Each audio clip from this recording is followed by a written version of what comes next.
Hey everybody, it's Dalton, and today I'm going to go over my thermal hunting setup.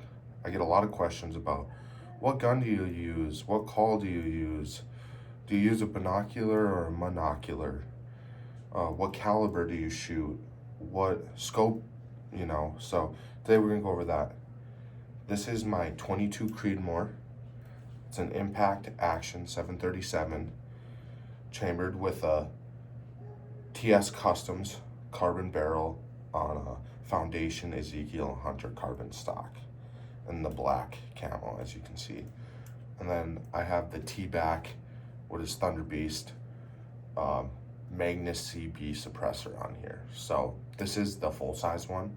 They do make shorter ones, but I run the full-size one because it is much quieter than the shorter ones. So, like I said, the gun is chambered in the 22 Creedmoor. The 22 Creedmoor is a 6.5 Creedmoor case neck down to a 22 Creedmoor bullet. So it's a pretty big case with a small bullet, and that's where you get your speed and your flat shootingness from, because there's a lot of powder in that case. So when you're shooting that 22 caliber bullet, at 500 yards, it's not dropping very much, and it's going pretty fast.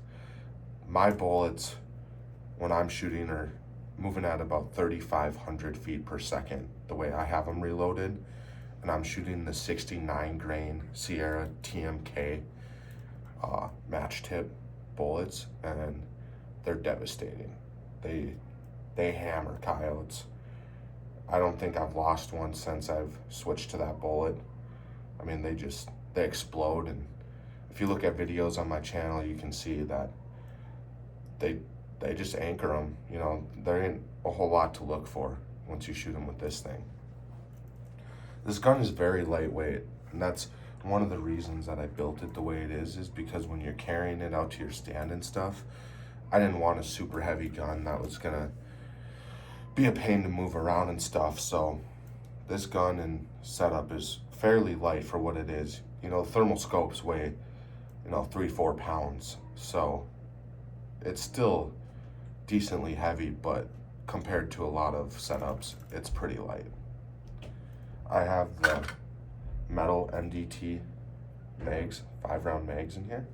I run a Trigger Tech 2-stage flat trigger. In my opinion, there's no other trigger I'd run than that. The 2-stage is so nice, and the break on it's so smooth that I think that's a lot of reasons that I shoot coyotes at as long a distances as I do, because I'm not pulling or jerking the trigger at all. It's so smooth and crisp that the gun does not move at all. So that is a must, I think, for any coyote gun build. And then, like I said, the suppressor I run is a Thunder Beast Magnus CB. I have the Thunder Beast muzzle attachment on here. So as you can see, it's a muzzle brake that's threaded onto the barrel, and then you just screw this on. See the threads in there? You screw it on and you're good to go.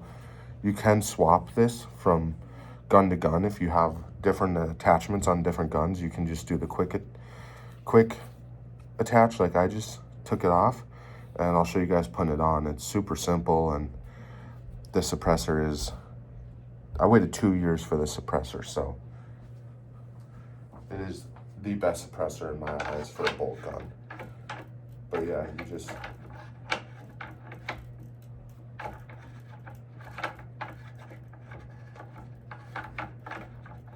get it lined up.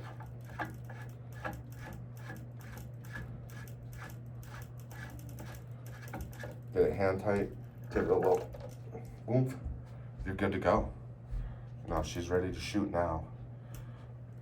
This is the RIX DBH D6. I have another video that I made of just the scope, so if you guys are interested in that, go to my channel and look at that. I'm not going to spend a lot of time going over the scope since I already made an entire video on it, but it is here, the zoom in the back on the scroll, the focus up front here on these knobs.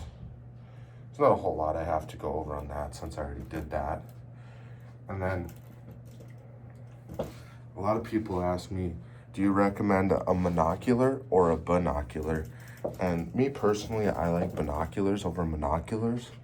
So I run the Knockpix Quest Ace, or not the Ace, the Quest S50R binos. These are 1280 resolution, 50 millimeter objective, and they're very simple to use. There's 4 buttons: the power button, mode button, range finding button, and then if you want to take pictures or videos. They're very lightweight, and I have nothing but good things to say about them. I have been very happy with these compared to the old Pulsar binoculars that are super heavy and use proprietary batteries and stuff. You know, Pulsar, you have to buy their batteries. These run off of 18650s, just like the scope, and just like all the Knockpix stuff. So the focus is right here, and then your zoom is right here. They do have a 2 base meg zoom, and you can go into the settings and actually turn it down to 1.5.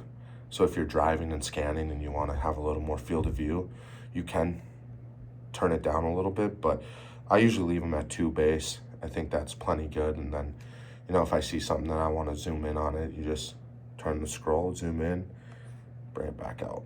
So I have nothing but good things to say about these binos.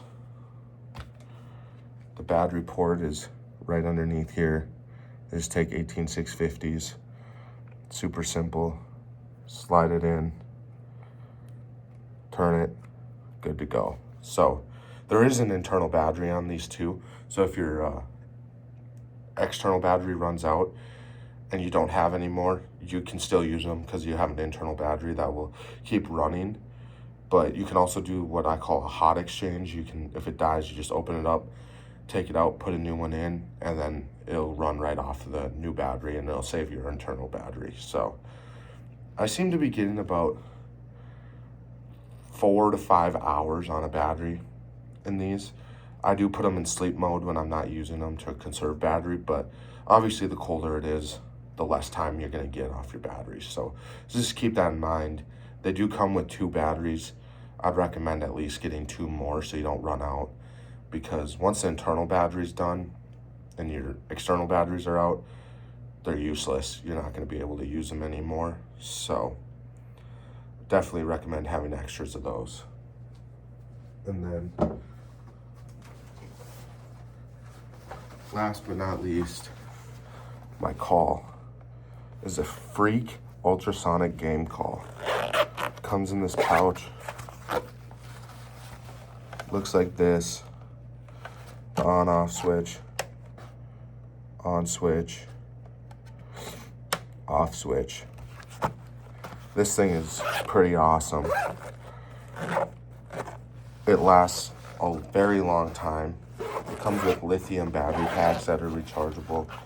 And then, of course, the remote. Very simple to use.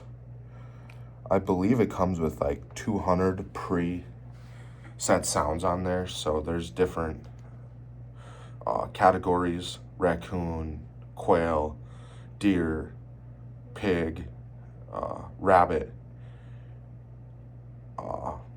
varmints, coyote vocals. There's all sorts of stuff on here. So I really like this call. I've had a lot of good luck with it.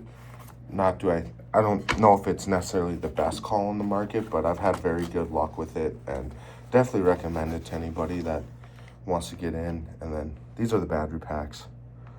Comes with 2 of them. And then also the charger. Comes with a charger, just plug it in and put it on overnight. It'll be charged up. The reason I went with this Freak is because it has ultrasonic sounds on it. So that being said, as a human, you can't hear them. They'll still play sounds that you can hear, but the ultrasonic, you can't hear with the human ear, but the coyotes and the animals can hear them. So a lot of times if you're in high pressure areas or places where there's a lot of coyotes, but they just don't seem like they're reacting or whatever to a normal call, you turn that baby on and throw some ultrasonic waves out there, and a lot of times you'll get them to come in. I've had a couple different times at least where we've been running a Fox Pro and we see the coyotes out at 700, 800 yards and they just won't come. And we turn that thing on and throw an ultrasonic varmint or rabbit on or something, and they just come hauling the mail towards the call. So that is a definite difference between the Fox Pro, a Lucky Duck, and a Freak. You know, the Lucky Duck and the Fox Pro don't have ultrasonic sounds. The Freak does. So in my opinion, I mean, we've called a lot in on Fox Pros and Lucky Ducks, but if you're hunting areas that are high pressured and get hunted a lot, I would definitely recommend going with a Freak, because I think you'll have better luck with it. Other than that, that's all I got for today on the setup. And if you guys have any questions, feel free to comment below or message me and I'll answer them to the best of my knowledge. Thanks.